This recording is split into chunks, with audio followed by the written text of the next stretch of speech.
অন্তর্বর্তী সরকারের প্রধান উপদেষ্টা ডক্টর মোহাম্মদ ইউনূস জাপানের এনএইচকে টেলিভিশনের সঙ্গে এক সাক্ষাৎকারে বলেছেন, ত্রয়োদশ সংসদ নির্বাচন চলতি বছরের শেষের দিকে অনুষ্ঠানের প্রস্তুতি নেওয়া হচ্ছে। এরকম আরও ভিডিও দেখতে এখনই সাবস্ক্রাইব করুন।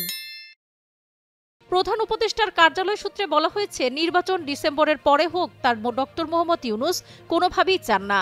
নির্ভরযোগ্য সূত্রে জানা গেছে, আগামী ৬ ডিসেম্বর গণতন্ত্র দিবসে এই নির্বাচনের সম্ভাব্য তারিখ ঠিক করা হয়েছে।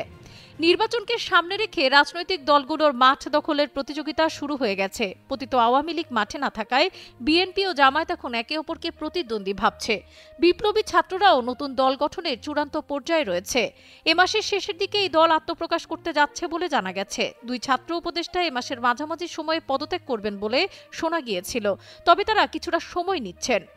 সূত্র জানিয়েছে, নতুন দলের আহ্বায়ক হতে যাচ্ছেন তথ্য উপদেষ্টা নাহিদ ইসলাম। এ লক্ষ্যে তিনি দল গঠনের আগে পদত্যাগ করবেন বলে জানা গেছে। বিএনপি ও জামায়াতে ইসলামী ৩০০ আসনে জয়লাভের জন্যই মরিয়া। বিএনপি প্রতিষ্ঠার পর থেকে সবগুলো আসনেই নির্বাচন করেছে এবং কয়েক দফা সরকার গঠন করেছে, আবার প্রধান বিরোধী দল হিসেবেও সংসদে ভূমিকা রেখেছে।